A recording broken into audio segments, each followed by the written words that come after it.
So I don't have any disclosures, financial association with any of the stuff that I'm going to be discussing, aside from the fact that I do serve on one of the committees that advises the National Kidney Registry, which is one of the kidney exchange program that you're going to hear about a little later on, or more colloquially known as the kidney swap.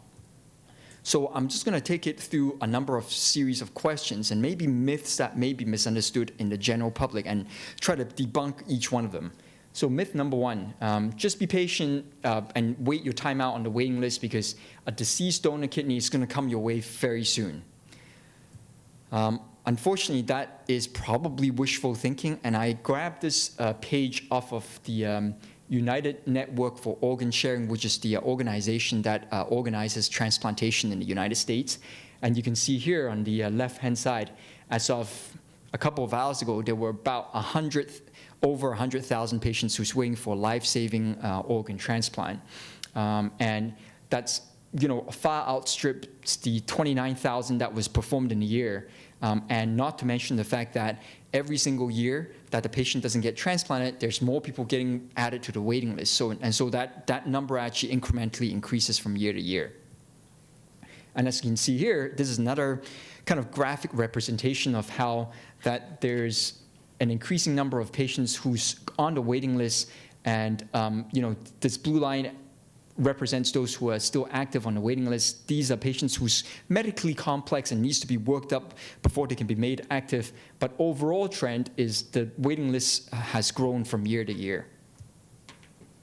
And interestingly enough, if you see the number of patients who get transplanted within a year or within about 3 years, that number has actually dropped in recent years. And that's because the number of patients who's waiting increasingly long periods on a waiting list, for example, this one represents patients who's been on a waiting list for more than 5 years, and this one's patients who's been waiting 4 to 5 years. That has actually increased over the years. And so patients, they're not only more patients on a waiting list, they're also increasingly waiting longer for a life-saving organ.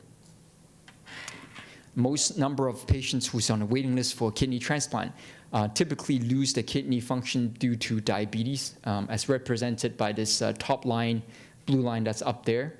And then followed by hypertension, because I get a lot of questions from patients about why it is that somebody would lose their kidney function to the point where they need dialysis or transplant. So diabetes and high blood pressure probably represents almost 2/3, if not 3/4 of the causes.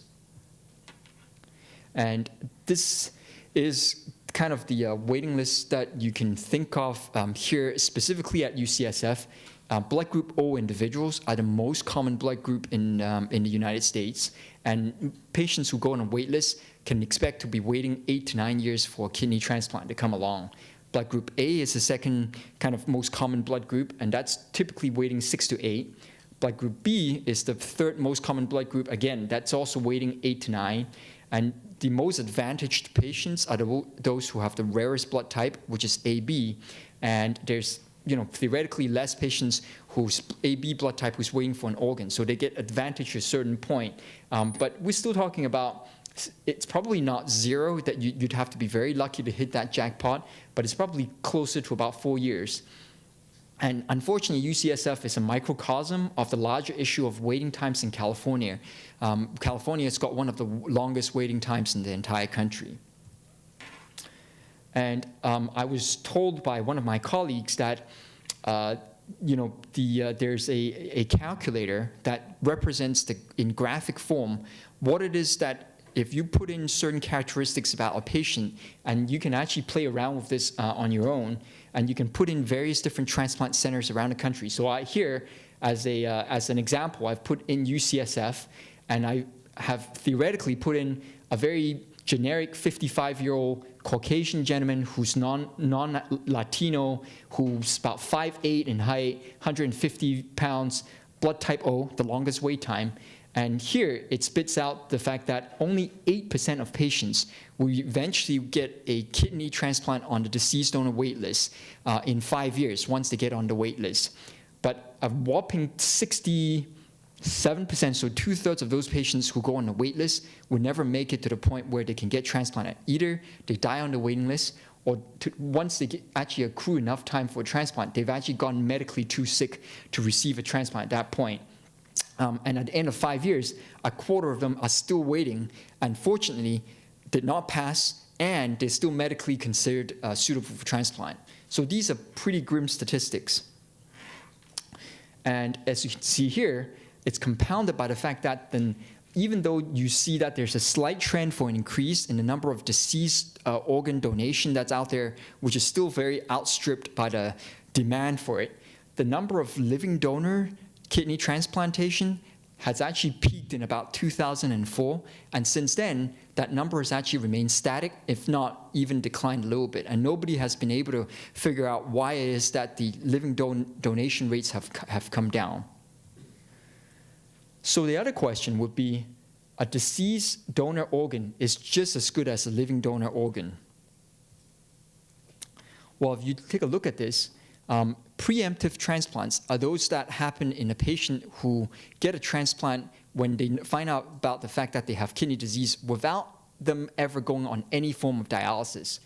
Whereas a non-preemptive transplant are those who actually spend a little bit of time on dialysis before they make it to the transplant. And you can see here that the proportion of patients who sustain a rejection after a transplant is much lower in those who get to a transplant straight away without hitting any dialysis. And in fact, if you look at the likelihood that their kidney transplant is going to continue to last, the longevity of that transplant is much better in patients who had a transplant without doing any dialysis compared to patients who received any period of transplant. Obviously, the longer you've been on dialysis before the transplant, the worse off the kidney survival is. And this particular study here looked at a particular donor who donated both of their organs, one of which went to a patient who either had no dialysis or at least less than 6 months of dialysis, compared to somebody who had more than 24 months of dialysis. And these were the same kidneys coming from the same donor. And you can see here there's a separation in the longevity of that transplant, and that advantages those who had either no or very short periods of dialysis. So that kind of goes towards saying you want to get to a transplant sooner, and preferentially, you would want to get to a transplant without hitting any dialysis. And with those wait times that I showed you earlier on, at least at UCSF and here in California, I think the only true way to get to a transplant like that is really through a living donor.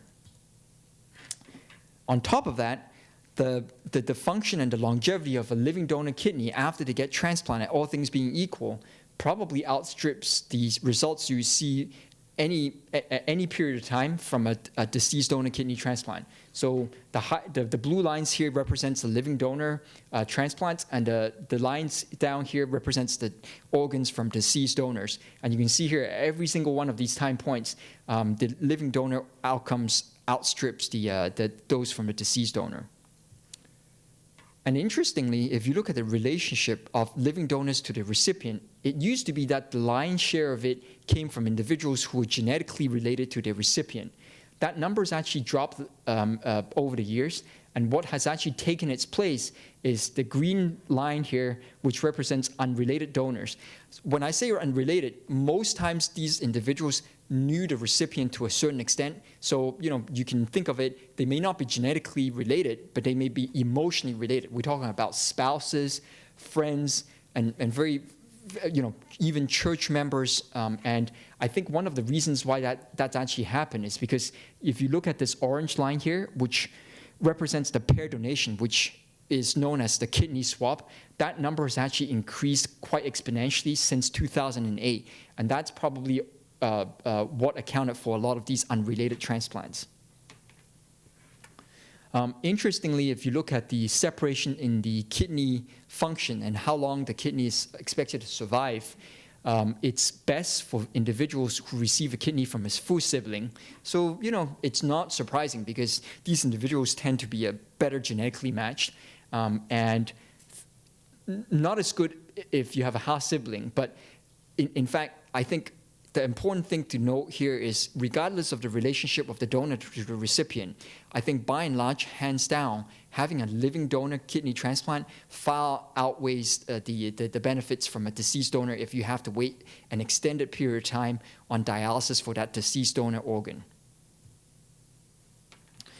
And what I wanted to represent here is almost 2/3 of the donor organs from the living donor kidney is still coming from a Caucasian donor, whereas the donation rate amongst the ethnic minorities in the country is still kind of lagging behind, and that doesn't seem to have that trend seems to be sustained over the years. So that was kind of more an American-centric view. Does this still hold true outside of the United States? This particular study looked at the outcomes of living kidney donation versus deceased donor kidney transplantation in Iran. And as you can see here, a living donor kidney expected 97% of kidneys were still surviving at the end of 1 year, which is not very different compared to a kidney from a deceased donor. But if you take it out to 3 years, that number on the deceased donor really significantly drops to 67%. And the p-value here represents a special way that they look at the statistical significance of whether this difference is actually significant or not, and it truly is. And if you look at the patient survival, even though it looked like at the end of 1 year, the patient survival between the living donor and the deceased donor isn't significantly different, that difference seems to separate quite widely at the end of 3 years. So it seems like this is universal. It doesn't just hold true here in the United States. In overseas, it seems to be that the living donor outcomes tend to be better as well. And this is just a graphic representation. Up here, it's the kidney survival, and the green line represents the living donor, and the higher the line is, the better the outcomes. So for the longevity on the kidney and patient survival, it looks like it's much better off for an individual to get a living donor. Myth number 3, being a living kidney donor is unreasonably risky, and nobody should ever even think about going under the knife to give up one of the kidneys. So historically, how this all happened was in 1954 at the Peter Brigham Hospital in Boston. And this was one of the first documented living donor that happened. They were twins, identical twins, and these were the Merrick brothers. And in fact, the surgeon who performed that first transplant went on to receive the Nobel Prize for his groundbreaking work. But herein lies the catch-22, because the health of the donor dominates over all other considerations. A major operation that is performed on a normal person who otherwise would not benefit in any way from the surgery itself requires that we give it a lot of thought, and that only if we satisfy the moral obligation that we watch out for the well-being of the donor, and we're not going to put them at too excessive of a risk, should we then proceed with that donation surgery. So if you look at the outcomes of patients who's been a kidney donor, and I've basically picked a number of large studies, one in Sweden, one in Japan, one in France, one in the United States, and the number of patients that they looked at who were previous donors range anywhere between 3 to 3,600, and it spans a number of different years, with follow-up ranging from 1 year to all the way to 53 years. What they were able to show is that if you look at the graphic representation of each one of these 4 studies, it looked like those lines, even though they're not superimposed on each other, it was not significantly different from each other, meaning that the survival of the donors were no different to a general population, which kind of gave us a lot of reassurance that we're not putting donors at unnecessary risk, even if they subjected them to surgery to donate a kidney. And this is even more reassuring in the sense that this is a large US study looking at all the kidney donors, 80,000 of them in the United States, that was performed between 1994 and 2009. And they looked at a comparison group of patients who were selected from this study called the NHANES study. What that is not important, but it's supposed to be representative of the general US population. And they were selected, meaning that they weeded out patients who had a lot of heart disease, lung disease, and things that would stop them normally from being a living donor. So you're trying to compare apples and apples, and what they were able to show at the median follow-up of about 6 years was that the mortality of the live donors were actually lower compared to the general public, the selected controls. So that gives us, at least a little bit of a reassurance that we're not doing the donors harm. I don't know how many of you saw this movie, But then something came in 2014 that completely changed the landscape. This was a large study that was performed in Norway. Granted, it wasn't here in the United States. And they basically compared kidney donors, about 2,200 of them, and they looked for patients who were highly selected and would qualify their criteria for being a kidney donor. And they compared it to patients who were representative of the general Norwegian public that was selected from this Hunt survey. And again, they weeded out patients who normally would have characteristics that would have prevented them from being a kidney donor. And they compared those two different groups, and they were looking at certain risk factors like age, male gender, smoking history, their blood pressure control, and also their weight as well. And in every single one of those instances, it looked like there was no significant differences between the control group and also those who served as kidney donors. And surprisingly, what they were able to show is that it looked like patients who had been donors had a higher mortality compared to these highly selected controls. And interestingly, that separation in the risk of mortality didn't become apparent until 15 years and on. So that may actually give us some pause, because the earliest studies that I showed you, the median follow-up there was about 6.5 years. So no wonder we don't see a difference between the controls and the donors, because it takes a long time for you to see a difference. Being a kidney donor, after you adjust and use a lot of kind of fancy statistics to adjust for certain risk factors and certain differences between the control group and the donor group, still represented a 30% higher risk of them dying. And specifically, if you look at the risk of cardiovascular deaths, it's increased by 40% in the donor population compared to the control population. And if you looked at the risk of developing kidney disease in the donor population compared to the control population, we're talking about an 11-fold increase. So you may be thinking at this point, wait, you're lying to me. You said that there's no risk in being a donor. You just said that, and now you show me all these statistics. You're really scaring me here. But I think what we have to kind of bear in mind is that, a lot of these studies, you have to take it for what it's worth. And if you look at the absolute risk of developing kidney disease in the donor population, there were 9 cases of this out of 1,900. We're talking about a percentage of 0.47% of the donor population who developed kidney disease. Granted, the risk of developing kidney disease in the general population is probably very low, and so relatively, it looks like the donor population had a very high risk. But if you put it in context, this risk is extraordinarily low. I think I looked it up one time. The risk of anyone stepping out the door, getting hit by a car and dying from that is probably a couple-fold higher than that risk of developing kidney disease. And again, I said the median time to developing kidney disease is probably about 19 years after they donated. So when I'm counseling patients about coming forward as a donor, I tell them that, yes, there is a real risk of developing kidney disease, but we're not going to see it in the next year. We're not even going to see it in the next 5, 10, 15 years. We're talking about a good 20 years before that risk really steps in.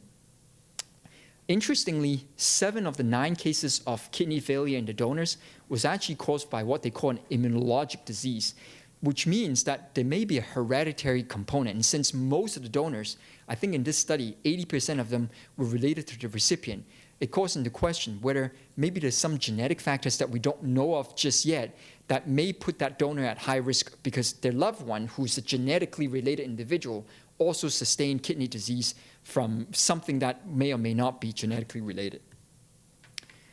I have to caution you that 100% of those donors were of Caucasian and of Scandinavian ancestry, so it may not be translatable to a US population. Most of the donors were relatives of the recipients, as I mentioned earlier on. And the donors were selected from throughout the entire Norway. They have a single payer system, and so they were able to get all the data on all the donors. Whereas the control, I showed you earlier on, belonged to this study called the Hunt survey, and that was only a sampling of patients in one specific county within Norway. And apparently, I'm told, the life expectancy of that particular county in Norway is highest compared to the rest of the country. So, you're comparing a very, very extremely healthy and selected general population against the donor population. And the donors were selected through a much wider time point, 1963 all the way to 2007, whereas the controls were in a very defined period between 84 and 87.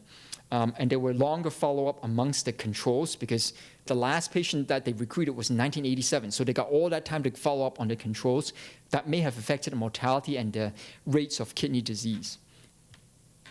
So that's the Norwegian population. What do we know about US population? So this was published also in 2014. They looked at 96,000 kidney donors here in the United States that was performed between 1994 and 2011. 2/3 of the live donors were biologically related to recipient, and they had 9,300 controls, but they had 96,000 donors.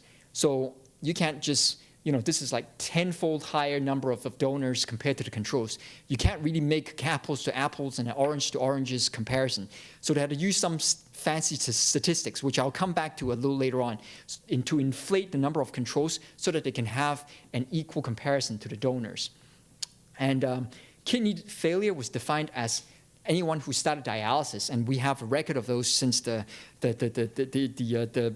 country actually keeps track of everyone who starts dialysis here. Patients who ended up on the waiting list, and we keep track of that as well, or patients who eventually get a kidney transplant. And you can see here, the live donors had a higher chance of developing kidney disease compared to the non-donors. And it looks like it's influenced by the patient's ethnicity. African-American patients had the highest risk compared to the Hispanic population, compared to the Caucasian population.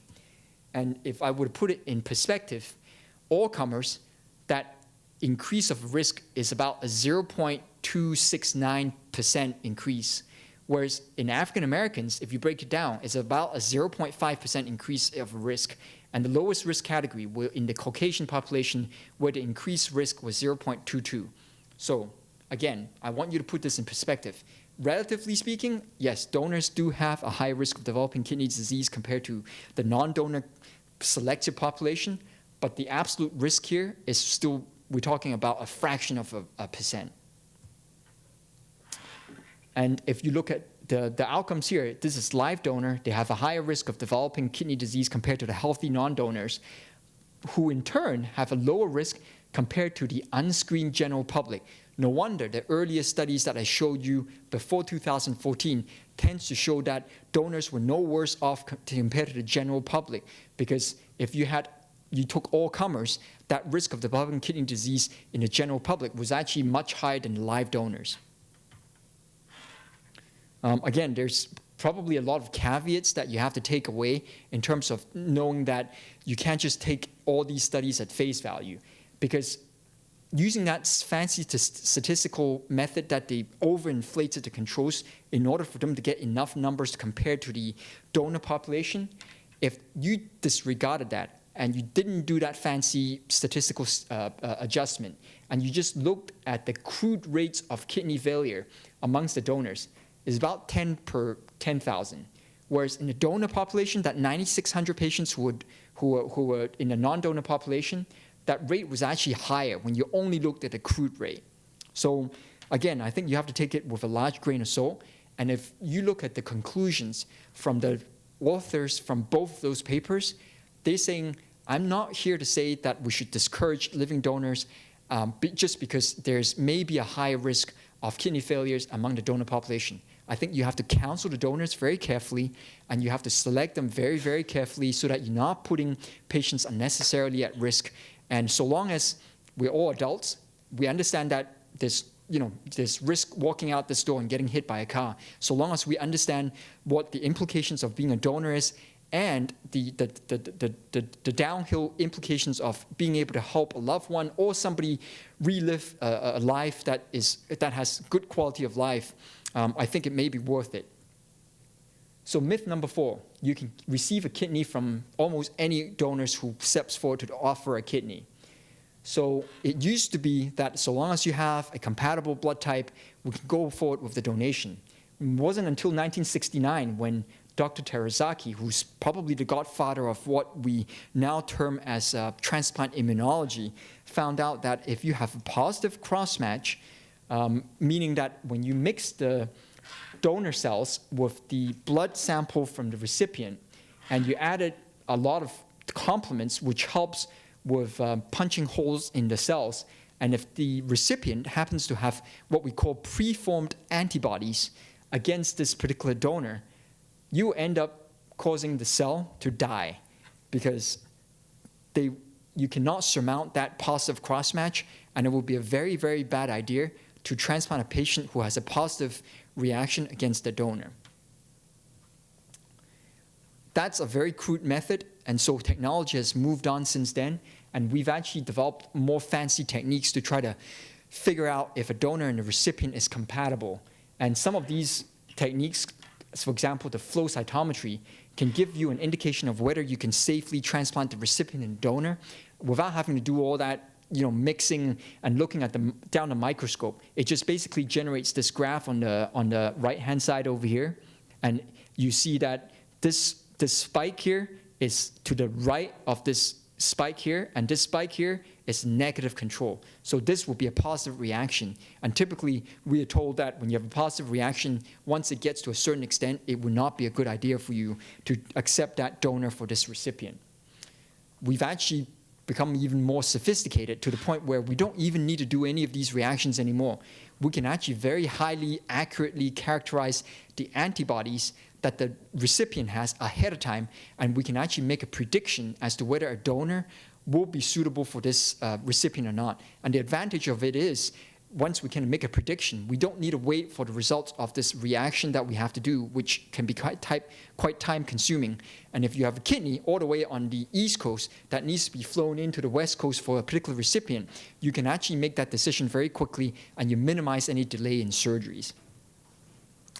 This is just a quick slide to kind of remind me, because we may not be all familiar with the blood type compatibility. So here, you can see here, an O donor can donate their kidney without any reaction to almost every single blood type individual. So O donors are known as universal donors, whereas AB individuals, they can accept a kidney from almost any individual without mounting a reaction. So AB individuals are known as universal recipients.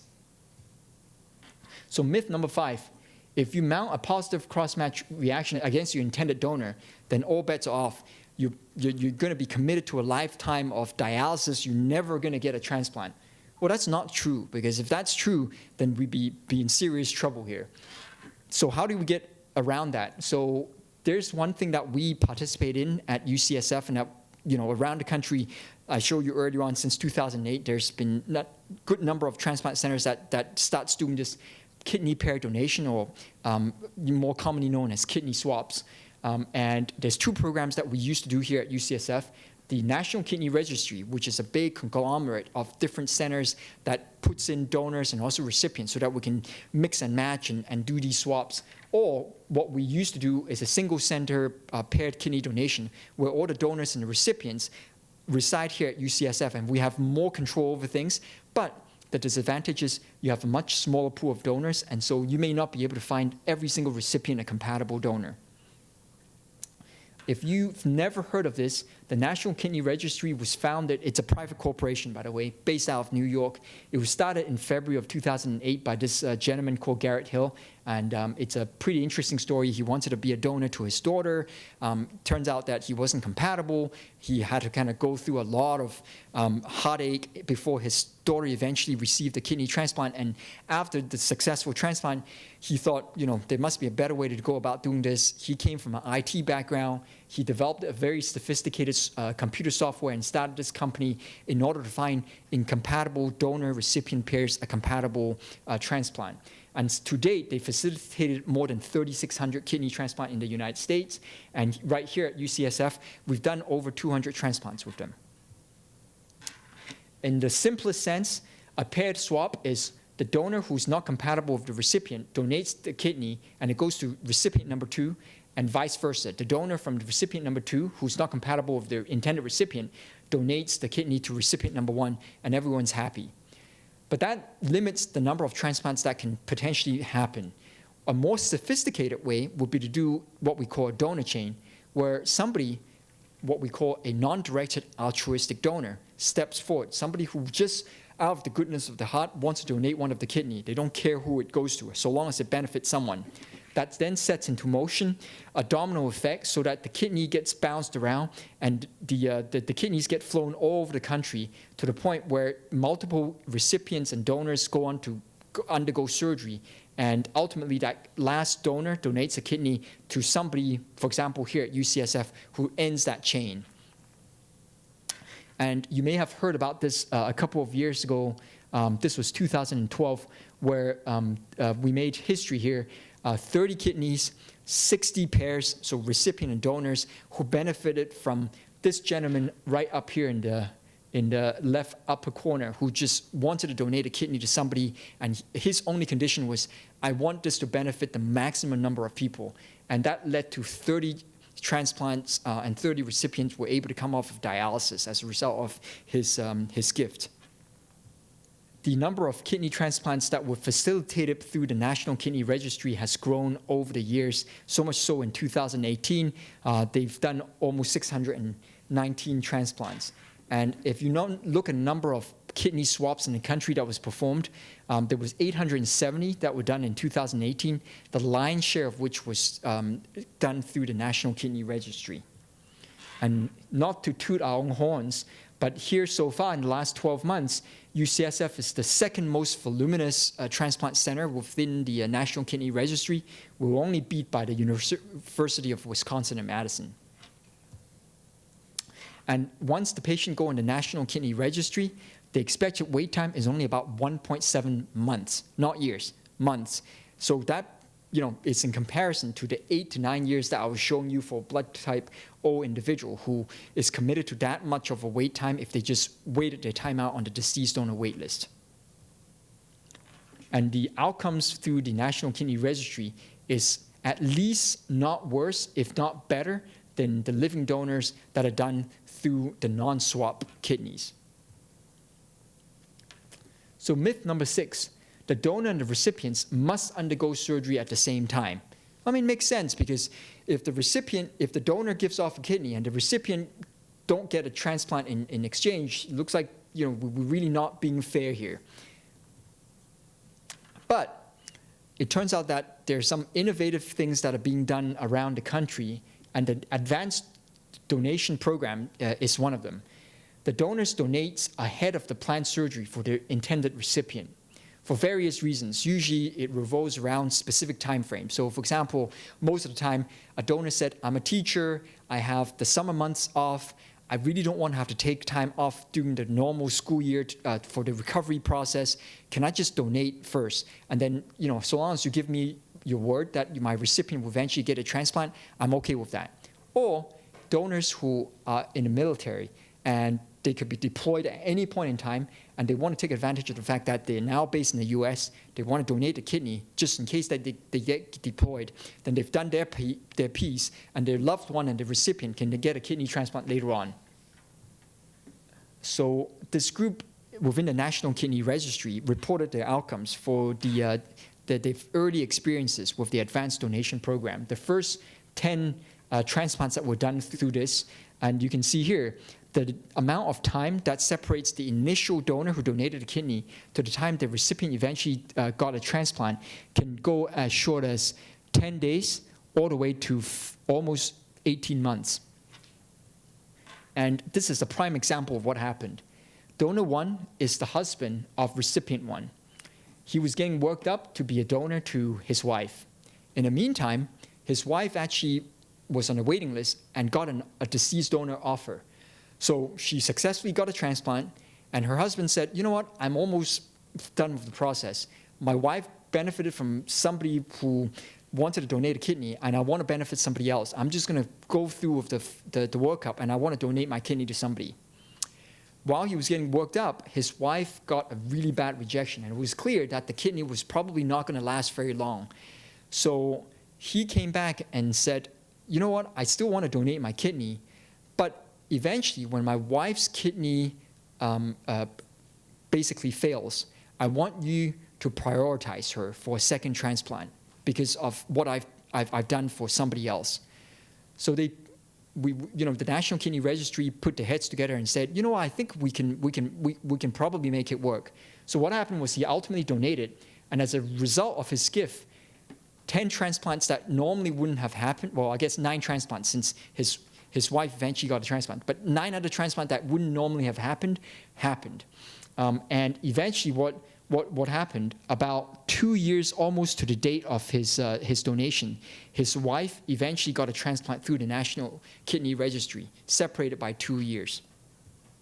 And obviously, we make it very clear to the donor and recipient that just because the donor has stepped forward and donated the kidney, we are not making any guarantees that the recipient will eventually get a transplant. We will make every single effort possible, because if this company, the National Kidney Registry, goes bankrupt the next day after the donor donates a kidney, then all bets are off, because there's no way that we can guarantee that a recipient get a transplant. But so long as they're in business, they promise that the recipients whose donor had donated already will eventually get a transplant. And so these are just medical, legal kind of jargon. They make sure that the donor and recipient signs off on all this stuff so that they understand the risk that they're taking on. But that's only for patients who wanted to donate a little ahead of their recipient. What happens when the donor donates years before the recipient? And in fact, sometimes the recipient may never need a transplant, but the donor still wants to donate in case the recipient needs a transplant. And usually how it works is the donor goes on and donates the kidney, and it benefits a whole lot of people. At the end of it, the intended recipient gets given this voucher. I mean, it's not an actual voucher, but it's our word that when it comes time for that recipient to get a transplant, you come back to us and we'll make sure that you get a transplant. And these are actually a couple of examples. A 4-year-old girl who was born with 1 kidney, she had kidney disease, and it's anticipated that she would need a transplant in maybe 10, 15 years from now. Her 64-year-old grandfather knew that by then he'd probably be too old to be a donor, so he went ahead and donated his kidney so that the grandson can go on to get a kidney in the future. And because of his gift, that led to 3 transplants that were done at UCLA in December of 2014. And as far as I know, his grandson still has that voucher that he will eventually look to redeem. Case number 2 was a 10-year-old girl who received a kidney transplant from a living donor in 2007 and was working really well after 9 years. Her 54-year-old father knew that she would probably, in most likelihood, need another transplant at some point in time. But by then, he may not be around. So he donated his kidney to allow the daughter to get a backup option should the kidney fail. And that led to 8 transplants that were done in August of 2015 at Presbyterian Weill Cornell Medical Center in New York. And case 3 was that same recipient. Her 60-year-old aunt said, well, just having 1 voucher probably isn't enough. She's so young, she may need a 3rd transplant. Why don't I go ahead and donate my kidney so that she gets 2 vouchers, just to be on the safe side? So that led to 14 additional transplants that was done again at Cornell in 2016. So this very fortunate girl now has 2 vouchers should her first transplant fail. Again, this voucher program is obviously fraught with certain issues. It helps overcome this, separation in time between the time the donor wants to donate and the time the recipient would need a transplant. Again, we make it very, very clear to the recipient that there's no guarantees that the voucher recipient will ever get a transplant. It ensures that the advanced donor is truly altruistic, and Dr. Fries can attest to this. You can't just say, oh, I'm going to donate my kidney and my son's going to eventually get a transplant and I'm going to give him the voucher. But then it turns out that the son didn't need a transplant, but I'm going to give it to my cousin. They wouldn't be any wiser. No. When you tell them specifically that this is my intended recipient, they actually do a swab of the mouth. They type them so that they know exactly who the identity of that individual is. And when they come back to redeem the kidney, they get swabbed again to make sure that they're giving the kidney to the person that you had initially intended this kidney to go to. And if the original voucher recipient passes away, then the voucher usually becomes void. And the goal of the program is to try to maximize the number of facilitated transplants. As you can see earlier on, that wouldn't have happened had the swaps not been possible. And each voucher donor facilitates an additional 4.7 transplants on average.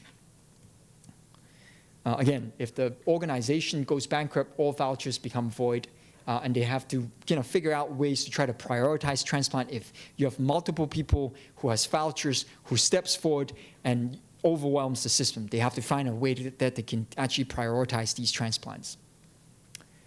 So myth number 7, if a donor donates a kidney, then the intended recipient can only be eligible to get a kidney in return. So the same organ for the same organ for return. And I'm not violating any patient confidentiality since this was widely publicized in the press. This is she was 19-year-old at the time. She wanted to donate her kidney to her mom, and she came to UCSF, and it turns out that she wasn't a good kidney donor for one reason or another. She went away, she did some research online, and she found this article that was published that theoretically said that if somebody was willing to donate a piece of their liver, then maybe the loved one can get a kidney in exchange. She didn't know that this has never been done before in the United States. Actually, it's never been done in the world before. She just took it for granted that this was widely being done. So she called around all the hospitals in the United States. The receptionist didn't know who to patch her over to. In fact, she said in the article that one time she said, "What? You wanted to be a donor?" That she got patched to the morgue. So eventually, she got a hold of UCSF, and she talked to one of our transplant surgeons here. And she said, "I saw this article, would you consider this?" Our surgeon looked at the article and said, "It's a very interesting idea, never been done before. I'm not sure that it will be possible, but I'm willing to entertain it." Eventually, after about 18 months, she donated a piece of her liver to this very fortunate lady who needed a liver transplant because her sister, who wanted to be her liver donor, unfortunately didn't have a large enough liver. So she benefited from her liver donation, and in return, her sister donated her kidney to this young girl's mother. And we published this in the American Journal of Transplantation last year, and it's the first case of a kidney liver for kidney swap. And I'm hoping that in future this may become commonplace because for sure we have a severe organ shortage here in the country, and any kind of innovative ways for us to kind of cut down on that wait list and increase the number of organ supply really helps. And this is just a schematic to represent how a liver goes to the recipient of some other pair, and the kidney gets donated in return. So in conclusion, wait times for kidney transplant remain long in the United States and around the world for that matter. Living donor kidney transplantation offers a shorter wait time, and it makes these preemptive transplants more likely, increasing the longevity of these transplants. There may be a high risk of kidney failure among the donors versus the non-donors, all things being equal, but that risk is generally considered very low, and I think with the appropriate counseling and appropriate selection, I think living kidney donation should not be contraindicated. The kidney paired exchange functions to allow transplantation in those who are very difficult to match because of these preformed antibodies I was talking about earlier on. And innovative programs to try to further enhance transplant options for those who are difficult to match recipients will always be needed, and I think the transplant community will always be trying to push the envelope as long as it's safe to do so. And with that, I conclude my talk today, and I will open the forum up for any questions that you may have, and thank you very much for sitting through the whole session. So the question was, what is the viability of an organ being taken away from, removed from a body from a donor until it can be placed in the recipient? Dr. Fries may be in a better position to answer that question, but I've seen that kidneys have been incurred what we call a cold ischemic time, meaning that it's put on an ice box up to about 30 hours and still be able to get transplant into a recipient. Although a lot of times these kidneys may not work right away, meaning that the patient may end up needing some dialysis until the kidney can wake up from what we call a sleepy kidney. And sometimes it may not work at all, but I've seen it pushed out all the way to 30 hours. But typically we like to keep it well within 24 hours. So the question was, so long as somebody is blood type compatible, what are the chances that they will still have antibodies that would preclude a donor from donating to a recipient? So I think antibodies are not all created equal, and there's different levels of antibodies, and we typically score it using this measure called PRA, panel reactive antibodies, and it goes from 0% all the way to 100%.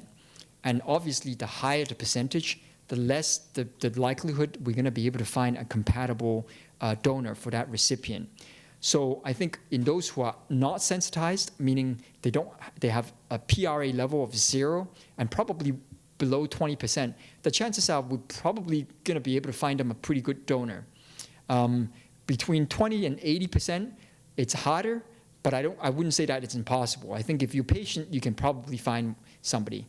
80% and above becomes increasingly difficult, and I think the paired exchange is something that has really revolutionized the transplants in these highly sensitized individuals with very high antibody levels.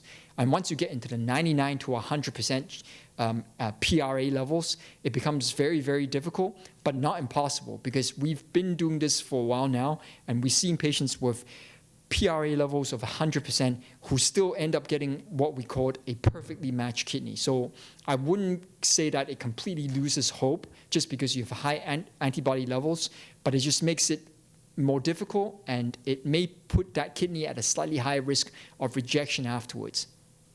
But I wouldn't give up hope. So the question was, what are the selection criteria for a living kidney donor? So number one, they need to have 2 kidneys.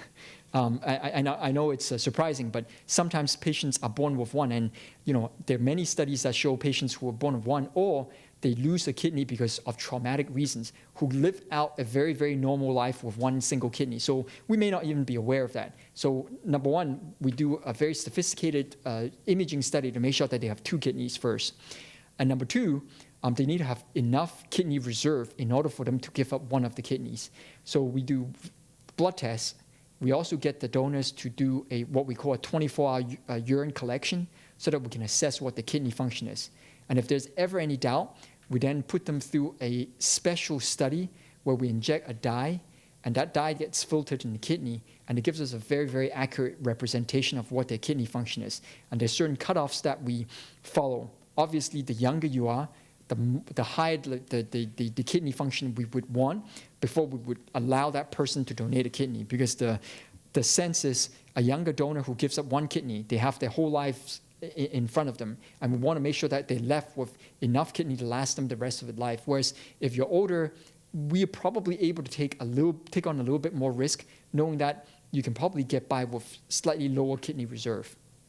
Is there anything that automatically disqualifies you? Diabetes. Okay. If a donor is diabetic, then that disqualifies them. If somebody has uncontrolled high blood pressure, that disqualifies them. If somebody has cancer that hasn't been adequately treated, and there hasn't been a period of time where we know that the cancer has remained in remission and hasn't come back, that would automatically disqualify them. Here in the United States, and probably in the world over, if there's any sense that the donor is doing this for financial reasons, and that, because getting paid for organ donation is illegal in this country and in many countries, then that automatically disqualifies them. Or if we felt that the donor is being coerced into being a donor out of their own free will, that would automatically disqualify a donor. So the first question was, if somebody sustains a rejection after a transplant, could we remove that and put it into a different recipient? Is that? That's the question, because he said, it's yeah. not going to be damaged. Right. So typically no, because I think most rejections can be treated, so long as we know what kind of rejection, and there's appropriate medications that we can use to try to treat that. So typically we would not remove a rejected organ and put it into another individual. So the question was, do we have any specific considerations for individuals who has polycystic kidney disease that's causing their kidney failure, and because of the sheer volume of these kidneys, whether there's any consideration. Yes, there are. And we make it a point when we evaluate recipients whose original disease is from polycystic kidney disease about the possible size. We do imaging studies to look at them. We see if they are symptomatic. For example, sometimes the cysts are so large, it's pressing on the stomach, they're throwing up, they're nauseated, they're losing weight as a result of not being able to absorb the proper nutrition. And then I reach out to my surgical colleagues, such as Dr. Fries, and I would talk to him or her ahead of time and say, do you think in these individuals it makes sense to remove either one or both of those kidneys at the time of the kidney transplant to make room? So the question is, do we leave the original kidneys in when we do a kidney transplant? Yes. So theoretically, somebody who has 2 functional kidneys that then failed and they get a transplant, they would have 3 kidneys residing inside of them. It's technically much more complicated to try to remove those kidneys, and it's probably not worth it, because eventually what happens is the blood flow preferentially goes to that new transplant, and the original kidneys will slowly lose their function and shrink in size. Yeah, so the question is, how do we determine if somebody should get a preemptive transplant or not? Actually, the goal is to try to get preemptive transplants on everyone.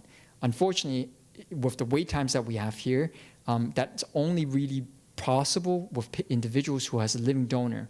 And even then, the workup on the recipient and the donor side to get both of them ready for the surgery may drag on long enough that the person may end up needing dialysis before they get to the transplant. But the goal will be to try to get to a preemptive transplant before any dialysis needs to be started, because it gives you the best outcome. So the question is dialysis detrimental to the kidney because it's damaging it? No, it doesn't. The dialysis itself actually just takes over the function of what the original kidneys are supposed to do. I think some of the reasons why patients don't do well when they're on extended periods of dialysis is because they get more frail. And the dialysis treatment itself doesn't, let's say you start off with 100% of your kidney function with 2 normal functioning kidney. The dialysis, believe it or not, only really replaces about 25 to maybe 35% of your original function. Because think about it, your own kidneys work 24/7. When you're on dialysis, the main modality of dialysis that happens in the United States is what we call hemodialysis. And most people who get hemodialysis get it at a dialysis unit. And it typically is treated 3 times a week for about 3.5 to 4.5 hours.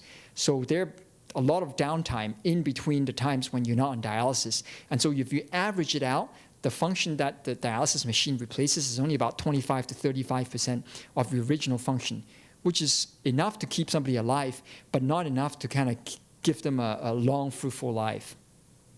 So the question was, if the donor has an undiagnosed cancer, okay, so they have a genetic predisposition for cancer, and you're not talking about genetic predisposition for kidney cancer. You're just talking about all cancers in general. I mean, that's an interesting question. I don't know if I know of any kind of specific gene mutation that obviously puts you at risk of kidney cancer. But even if somebody has a genetic predisposition, they will probably need some kind of inciting or a trigger event. And if they don't get that trigger event, it may not ever translate into a cancer-forming process. So I think in that hypothetical situation, anything can happen. And if we knew that there was ever any risk, we would probably put the recipient on what we call surveillance. So we'll watch them very closely, and we'll probably do imaging studies of the kidney to follow them up, just to make sure that nothing became of it. So the question was, how long do transplants typically last? On average, a living donor kidney transplant, we're telling most patients, is lasting about 20 to 25 years. But that's average. We've also had a patient who's had it for over 40 years. But there's also living donor kidneys that barely lasted a year. But on a deceased donor side of things, those kidneys may on average only last 10 to 12. So if you look at the grand scheme of things, a living donor kidney not only gets the recipient transplanted sooner, it also almost doubles the longevity of those transplants. Oh, the question here was, if somebody sustained a traumatic injury to one kidney years ago and he or she has never had any issues with their kidney function, could that injured kidney still be viable for donation? I think it would depend on, if you were to step forward as a potential donor, we'll put you through a lot of very rigorous testing, and ultimately we'll take a look at your imaging studies to see if there's a discrepancy in the size of that kidney that was injured compared to the normal kidney. And we may even do this special study called a split renal function, so that we can see one side versus the other and how much of contribution to your overall kidney function each one of them are contributing to try to determine if we could remove the quote-unquote injured kidney. Well, thank you very much for coming along tonight.